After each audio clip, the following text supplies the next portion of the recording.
Hi, I'm Pablo, and this is SYDLIS, which stands for Shit You Didn't Learn in School. And just like the title suggests, I go over topics that you might never heard of before or you didn't learn while you were in school. The things I get into this channel have a very important impact on society as a whole, but they're things that you don't really learn in school. And in this channel, I try to dig in why you've never heard of these before. So I'm just going to jump into this lesson right now, all right? As you can see, we got the four main subjects, minus elective and gym. These are the main subjects that you're required to learn in school. We have your English, you have math, science, and history. Now, there's a reason why these are taught at school. They have all purposes. English, obviously, you get your reading and writing. You get to learn, how to read and write. Math, same thing. You need to add stuff. Science, same thing. Kind of give you the mindset of being able to look at something, be able to deduce and predict things based off observation. Science is, it's come a long way. History, same thing. You want to learn from our mistakes, all right? And now, this is, I say history's on here, but as we get into deeper into this channel, you learn that the history you're taught in school is not exactly 100% legit. But that's a topic for another day. The point I'm trying to make today is something that all of these subjects are missing out on? You. And you would think, learning about yourself, that's important, right? But it's often overlooked. You go to school, you get crammed with a lot of info, you gotta go to tests almost on a weekly basis, and you're literally just trained to absorb and retain information. But there's no class that really gets into how to understand yourself better, how to interact with the world. What are your deepest desires? What's the purpose of your life? There's no school subject for that. And I'm speaking mainly here about high school. College is a little different. There's all kinds of subjects you get deep on that could maybe help you find something about yourself. For the main purpose of this video, I'm going to go into things that you are required to learn, the things that society said you need to learn to become a functional member of society. Things you're taught in high school, things that are required by the, from the government, state government for you to pass high school, get a diploma or a GED or whatever. Now, what is this awesome subject I'm talking about? Like, I teach you all these things? Well, if you haven't put it together yet, astrology. Now, before we get too deep in this, I want to clear up something that I feel like people not familiar with this subject might get might get tripped up on. There's a difference between astronomy and astrology. Now, the similarities they have is obviously the word astro, which is stars. So they're both study of the stars, but I would say the biggest difference between the two. Astronomy is the scientific study of the stars. Let's write that over here. So you have to excuse my handwriting. I'm not really good at this. There you go. So, just a scientific perspective on astronomy. And when you get into science, you tend to learn that everything that's scientific is things that the scientific method can be applied to. Now, there's a lot of things that look scientific and aren't really science, but I'll get into that in another video. For the purpose of this video, I just want to clarify what's the difference between these two versions. And like I said, astronomy is the scientific perspective. So it's things that you can measure, things that you can quantify. So in astronomy, they can look up in the sky and they can measure how far the sun is from the earth. They can determine how big objects are, what their composition is made of. They can put mathematical properties, try to guess other events in the far cosmos, like, theoretical black holes and quasars and all this sci-fi stuff you've seen before. Not sci-fi, but like stuff you've seen in sci-fi movies, like, stuff in space with the stars. Like, all of that has been imagined in our head and then discovered using the scientific method. Now, that's all important. But what astronomy doesn't really help you with, it doesn't really teach you anything about yourself, like I said at the beginning of the video. When you look into the history of the scientific method, you realize that the scientific method was never designed to study anything that you can't put a number on. With astrology goes back thousands of years. It's older than most civilizations. It's older than most religions. It's one of the oldest forms of science. Can't really call astrology science by modern day definitions because of scientific method. Can't really prove astrology correct. Can't really prove it wrong. There are experiments trying to say that they've been able to prove it wrong, but I'll get into that later. With astrology, just real quick, back in the day, the people that first studied the stars, like the ancient Greeks, like Socrates and the likes, considered astronomy and astrology as the same thing.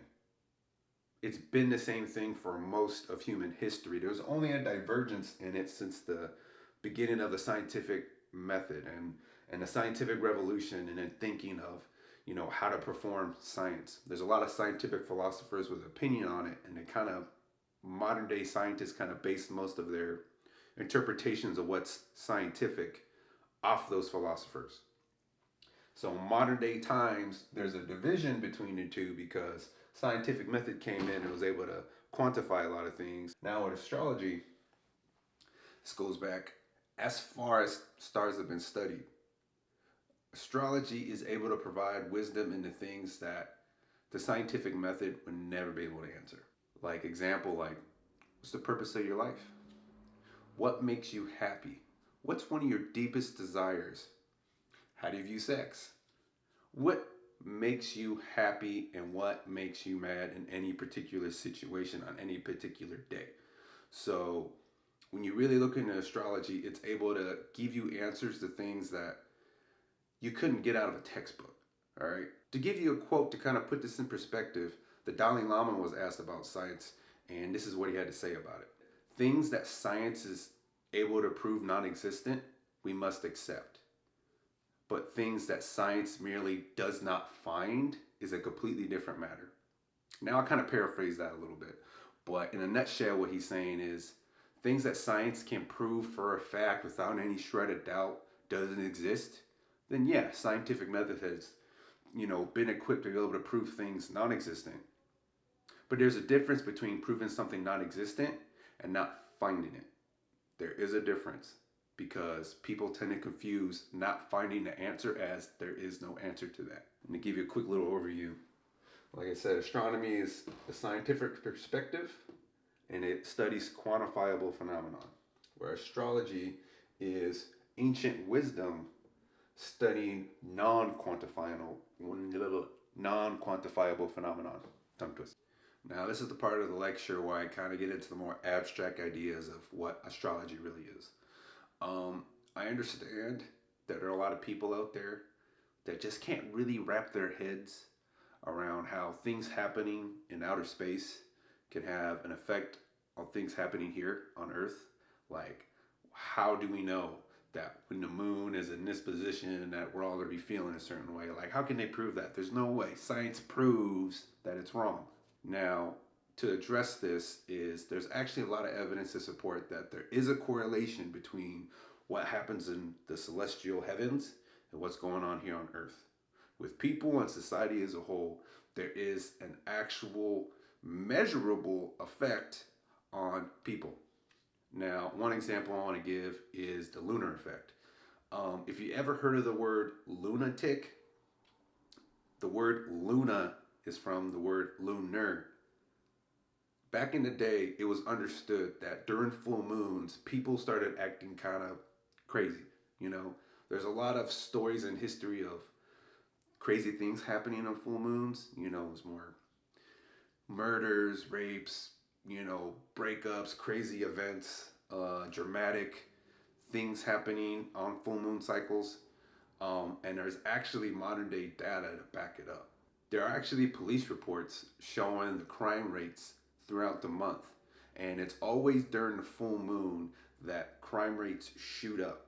It was so well known that if someone had an episode on the full moon, like, caught his wife, with another man and you beat the dude to death, when he went to trial, they're like, the defense would be like, look, it was during the full moon. My client was affected by the moon. He wasn't thinking in his right mind. And they let these people go because they understood and they knew there was a physical effect on the psychology of people.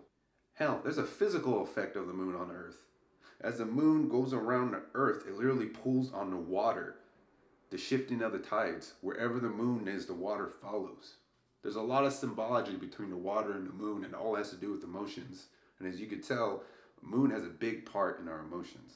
Now, knowing that, I've heard a lot of people kind of try to dabble in astrology, immediately get turned off by it by just reading a few horoscopes, you know. But I think that comes from a place of not fully understanding what a horoscope is, and I'm just going to give you an analogy for it. A horoscope is literally just, it's an astrologer giving their forecast on the cosmological weather of that particular day.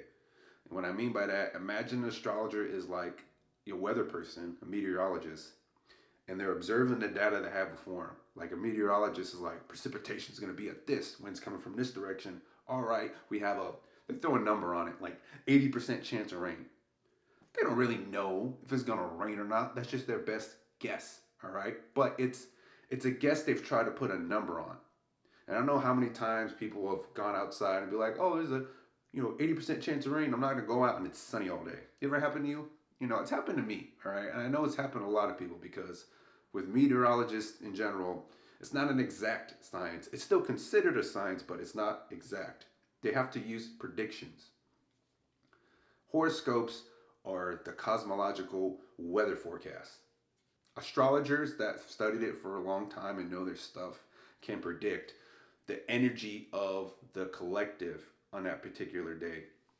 And they try their best to give something, for each, zodiac sign. Hey, Cancer, you're gonna feel this way today, or Capricorn, oh, you're gonna be in a bad mood. It's like, obviously there's different level of astrologers, there's different levels of understanding. So you kind of have to understand that not every horoscope is supposed to be about you. It's supposed to be about the collective of you, all the Cancers in the world. You generally are all going to have this theme for the day. And it's just that astrologer's perspective. If you really want to get in astrology, I would just ignore horoscopes in the very beginning and realize that those are just an astrologer's best prediction for the day. But astrology goes way deeper than just the daily horoscopes you see in the newspaper or online. If you've never heard of a natal chart, this is a thing that you need to learn. Now, a very basic description of a natal chart is pretty much a snapshot of the night sky or the day sky or whatever time of day you were born, snapshot of where all the planets and all the stars were the moment of your birth. Because when you get to study astrology, you kind of understand that what's happening is there's energy coming. Well, let's just back up a little bit. Everything's made of energy, all right? That's been scientifically proven.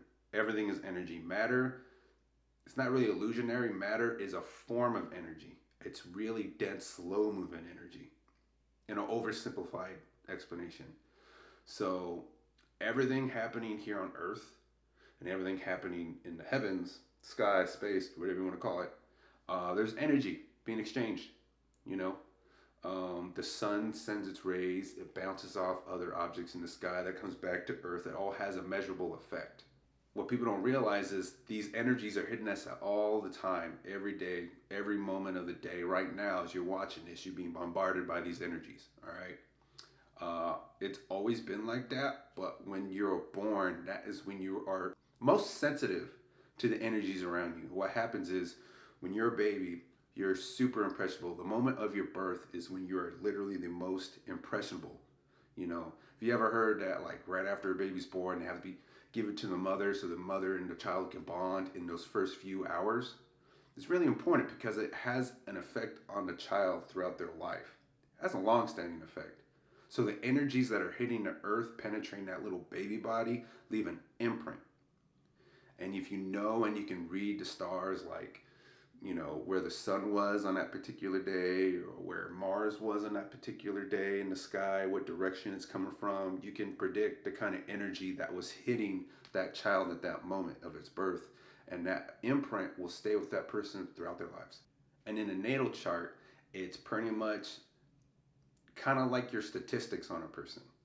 If you ever played video games and you've been in RPGs, I'll use Skyrim as an example. When you start creating your character, you can pick from several races, right? There's an orc, there's an elf, there's a human, male, female. They all have their strengths and weaknesses, right?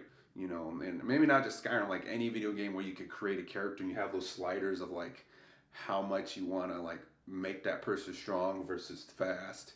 That's how your natal chart is, all right? When you look at it and you understand it, each position of the planet, each position of what sign it's in, has its own strengths and weaknesses. And none of them are good or bad. It's just they all have different energies they carry. Like if your moon is in Cancer, that's known for being a very sensitive sign. Now you can look at it both ways. It could be bad in the sense that you get offended easily. You're more susceptible. You're more vulnerable to being hurt by other people. But on the flip side, you're more empathetic. You can relate better to people. You can have a more nurturing nature. There's two sides, right? Now, once you've gone deep into the subject and been able to develop a deeper understanding of your own parameters, your own strengths and weaknesses, you know where you're vulnerable. You'll know where you'll be able to shine. You know where you'll be able to focus your attention if you need to fix certain things within your life.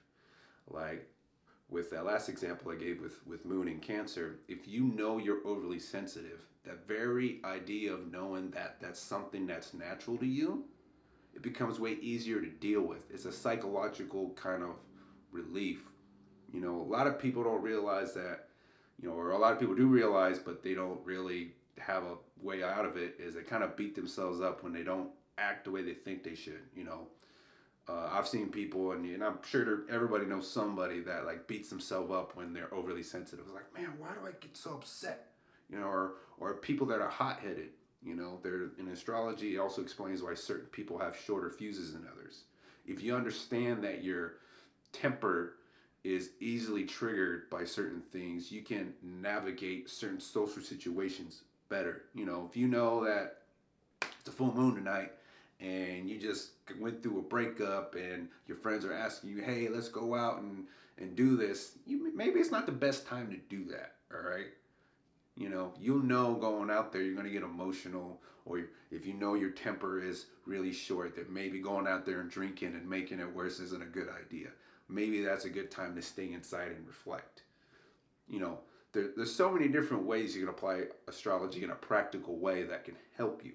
And that leads me to another thing I want to bring up. A lot of people seem to treat astrology as this mythical thing, and in reality, it can be treated like that, but it has so many practical everyday uses that it shouldn't be looked at like that, or at least for the most part.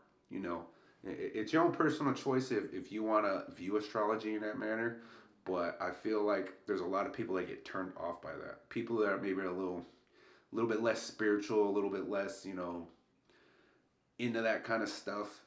Astrology is a very practical tool on top of a very good teacher. If you look in modern day times, there are whole societies that revolve around this. If you've ever been to China or know some Chinese people, you understand that they still practice this every day. The Chinese New Year is around the corner, and what the Chinese New Year is, it's the Chinese or the Eastern version of astrology. The astrology I'm going to be getting into in this course is the Western astrology, the one that the Greeks and Romans put together. They're both very useful, but they differ slightly, but they both kind of come from the same idea that celestial bodies have an effect on things here on Earth.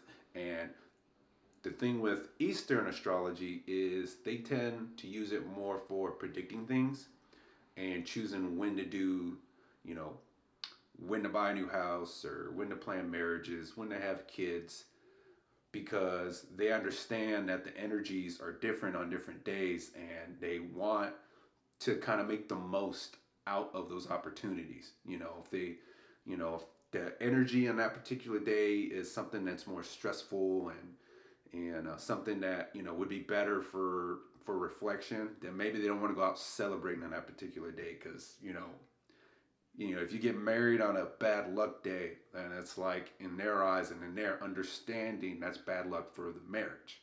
Same thing with kids. If they can, they're going to try to have their kid during a certain time. That way they can maximize their kid's potential. But despite there being different forms of astrology, they all revolve around the same thing, that you can have a deeper understanding of the events going on in your life, and you can plan for them. You can plan for them and use them to your advantage. Now, at this point in the video, I'm sure there's still some people that are pretty skeptical about astrology's authenticity. But despite it being unscientific, there are actually a lot of famous scientists that actually used and practiced astrology. If you ever heard of Johannes Kepler, the guy that the Kepler telescope was named after, was a lifelong student of astrology. Isaac Newton, lifelong student of astrology. Socrates, the man that's considered the father of history, he studied astrology. And someone maybe a little bit more modern, if you ever heard of the person named Carl Jung, he is a Swiss psychoanalyst. He was actually one of the first guys to kind of help study the subconscious and its effects on people. His work laid the groundwork for a lot of psychology philosophy today. And he studied with Sigmund Freud early in his career, but they had a divergence once they started developing their own theories. And Carl Jung based a lot of his inspirational work off astrology. Now, scientists aside, there are other individuals that have used astrology to their benefit. There are a lot of people that studied the stock market or were able to correlate the ups and downs of the economy and the market itself with astrology. Now, if you ever heard of J.P. Morgan, the man that the modern day bank is named after, he was known to have said this: millionaires don't use astrology, billionaires do. Let that sink in. Now that you have a kind of basic idea of what astrology is and why it's useful and how it can help you, in my next video, I'm going to go into the basics of a lot of the terminology and things that you kind of need to know to have like a foundation of understanding how to interpret astrology. And until then,